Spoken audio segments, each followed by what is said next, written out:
Joining us now is Rob Wittman. Rob Wittman, Dr. Wittman, the congressman from the 1st District of Virginia. That's kind of the Central Virginia area, and he is up for re-election in November. He's running against the Democratic nominee, Angie Williams.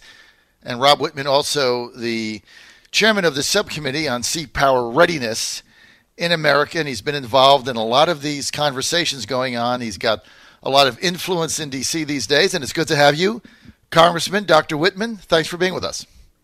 Hey, John, it's great to be with you this morning.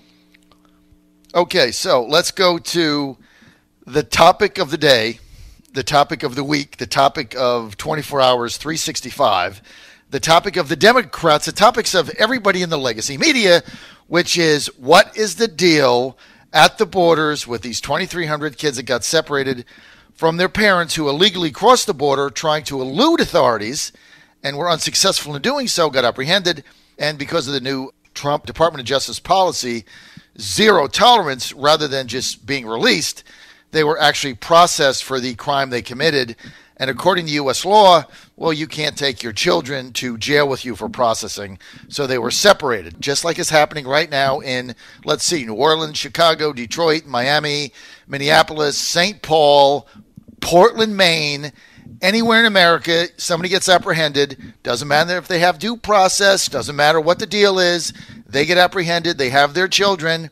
Their children are removed from them. They go to get processed in jail, and their children go to social services, child protective custody. That's the way the U.S. government, the system works, except now we have, I guess, the problem at the border. Define this whole thing for us, if you would, Congressman Wittman.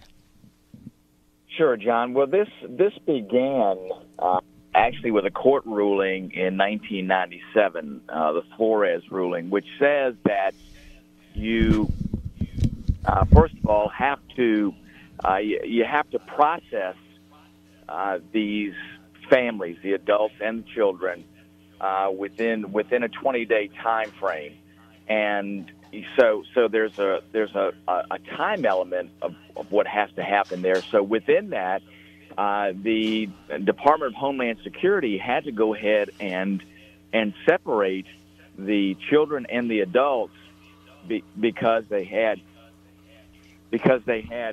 issues with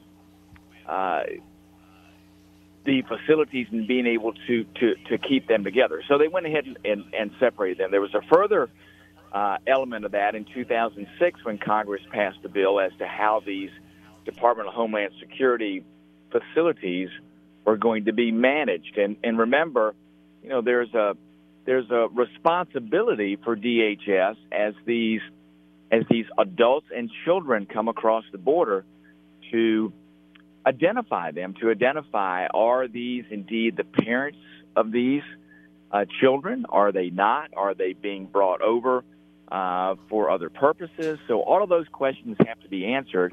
And sometimes it takes a while because these individuals don't come across with documentation. So you're trying to figure all of that out at the same time, making sure that you take care of these children. I mean, we have an obligation to do that. I mean, you don't want to separate children from their parents, especially young children, for a variety of different reasons. So you do what's essentially directed to be done under the law. Now, others assert, well, the Trump administration has changed this, and really they haven't. The effort to enforce the law has been consistent, and the Trump administration has said, "Hey, listen, we're going to be consistent in this across the spectrum," whereas previous administrations have said, "Well, instead of detaining these individuals," and the Obama administration changed the policy for these unaccompanied minors, that when they came across the border, they would take them, give them a notice to say you have to go before an immigration court to determine status as you are here seeking asylum, and then they would release them. So that was a policy that the Obama administration had put in place. This administration said, no, we're not going to do that. We're not going to do what's termed catch and release. And it's been clear, and I think we can do more to make sure we advise and inform folks that if you are coming to the United States seeking asylum, there are ports of entry. And that's the way to go about this legally. And, you hear the stories about, well, it takes so long to do that. People get frustrated and they come across the border. In other ways, crossing the border other than through a port of entry is illegal. That's the law. We are a nation of laws, so you want to make sure that you enforce that. You want to make sure too that these adults and children that are coming across illegally, that first of all you identify who they are. You do want to make sure that you're taking care of them. We have an obligation to do that. We have an obligation too to determine the identity of these individuals. We want to make sure that they're not exploiting children. We want to make sure that indeed they're families. We want to be treating them humanely. That is part of who we are as a nation, absolutely. But we're also a nation of laws, and we want to make sure that we're enforcing those. So this has become, really an element back and forth about, what this is, how it's portrayed, and we do need to make sure that we are not separating families, but we want to make sure too that we have to process these individuals in a reasonable amount of time. That's going to require significant amount of effort and resources, because now you're going to have to bring immigration court judges there to adjudicate these individuals that come across as far as their status and whether they are sent back home or whether they're allowed to stay based on what their application is to be here. So all of those things, John, I think are parts of the process and things that have to happen. It's easy for it to get swept up in all of the political back and forth and get swept up in the images. And listen, there is nothing that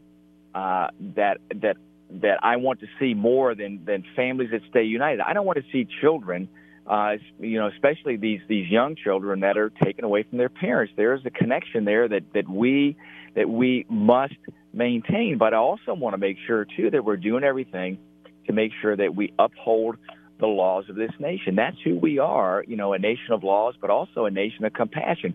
And we can do both, John. We can be compassionate to the adults, to the children, but also stand by our laws. And yes, there will be changes that need to be made.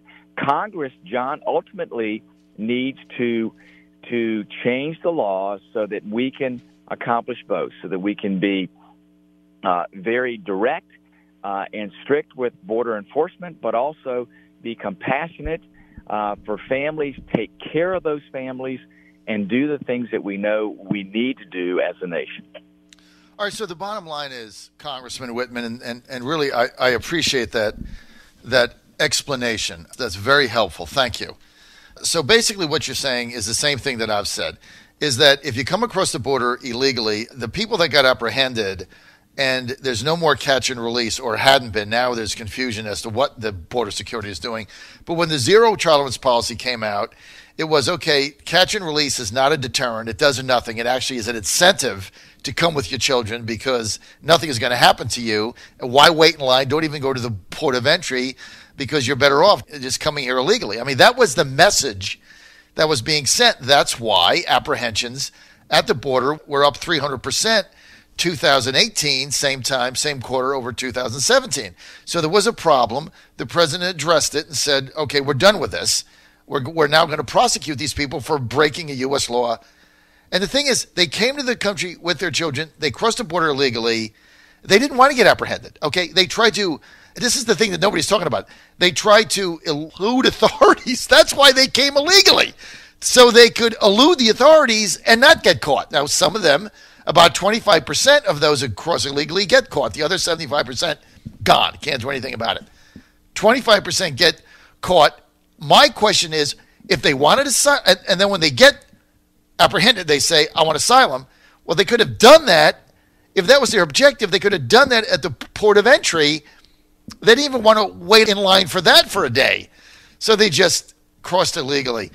And now, here's the question. What is the new policy now? Is it Because some people are saying CNN got a hold of emails that said, well, now we're just back to catch and release. We can't do anything. We're done with this whole thing. The president is saying it's not catch and release, but we're going to keep the families together. But as you mentioned, we can only do that for 20 days or you violate U.S. law. So now what do we do? Well, John, logistically, this is a challenge because you have children and adults that are now being held. You'll also have others that come into the country. They have to transfer those individuals now to DOD facilities. You have to get those facilities set up. You have to do the transportation now to move folks there. You have to also continue the processing of those individuals. So logistically, this is a lot that has to come together. And the president's executive order says we're going to do that and do that now, not only for the ones that come across the border or are coming across the border but also for those that are being currently held. So there is still the same policy that if these individuals or these adults and children come across illegally, they are going to be held to the law. You're right. The challenge does come in, and that is, how many individuals can you hold? How do you get them processed within that 20-day period? And remember that the administration is going back to the judge that issued the order, asking for some modification of the order so that logistically these things can get done. If you don't bring these immigration court judges down to start to adjudicate these cases are going to back up. You won't be able to process these folks within 20 days. And then, John, you are correct.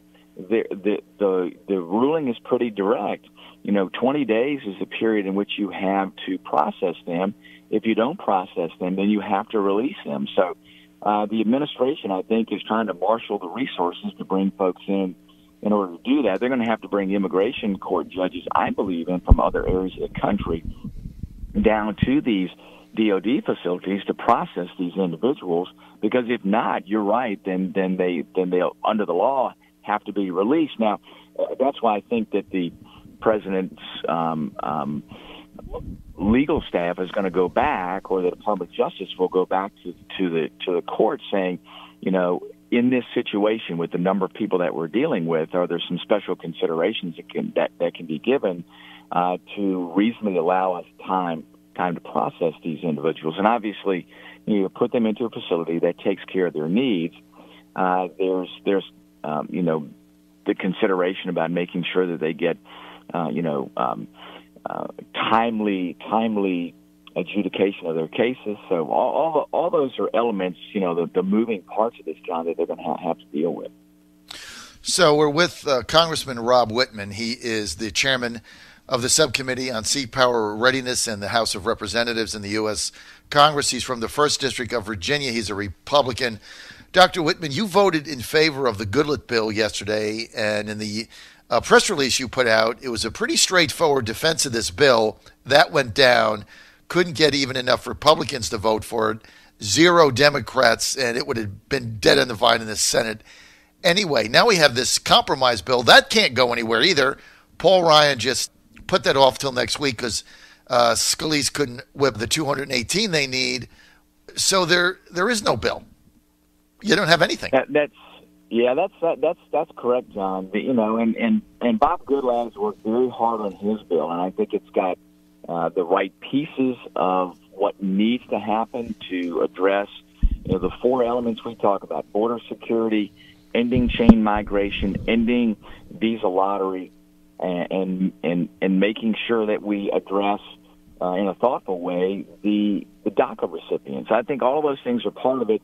The compromise bill that came through, I could not support. There are a number of elements there. It did not include E-Verify, which I think it needs to, and does nothing to reform the legal programs for immigration, that is the guest worker programs that we need in order to make sure we have programs that work. Also, too, the provisions there about how we address the reforms to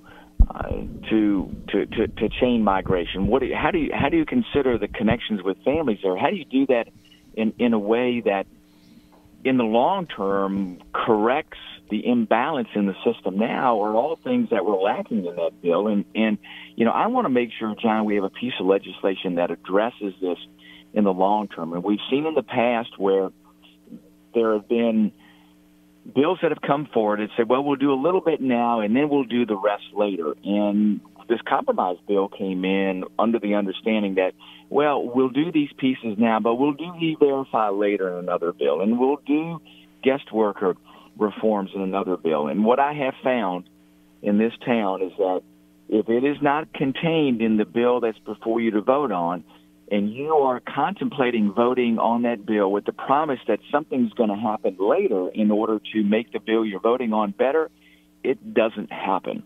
So you better be looking at what's in the bill before you. Is it what's needed? Are the right things being accomplished there?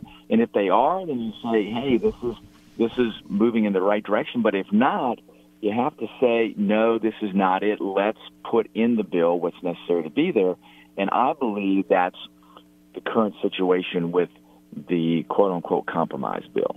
So if the compromise bill came up on the floor today, were you whipped as a nay or a yay? I was whipped as a nay. I originally, when they whipped it, told them that I was undecided. In further conversations with them about what was and was not going to happen with the bill, I told them clearly that I could not support the bill. Because it's basically an amnesty bill, right? I mean, well, yeah. There are elements in there that don't create, I believe, the proper way to address both chain migration and how we are getting at the visa lottery program, which those things have to be addressed. And John, we have to get border security right now. I give credit. The compromise bill actually appropriated money for border wall and the other security elements that go with that. So I give it credit. That was actually a decent part of it. But the other elements about how they treated the not just the DACA recipients, but also chain migration weren't the way to solve this in the long term. In fact, I argue that it made it unclear, it exacerbated it. It only addressed two of the categories under how people are classified under the structure of chain migration. That's not the way to fix this, not the way at all to fix this. It's just perpetuating the same problem. Plus, there's no E-Verify in it because nobody wants E-Verify, because then you wouldn't have the cheap labor that Wall Street wants. So, look, this is a ruse, and the legacy media, the hysterics, their hair is on fire. You know, the bottom line is people are breaking the law, and the president is trying to get this issue addressed in a meaningful way. So here's where we're at. Congressman, I'm out of time. Thank you very much for being with us. Congressman Rob Wittman. More information, wittman.house.gov. Congressman, thanks for being with us. I appreciate, as always, your forthrightness and candor. Thank you.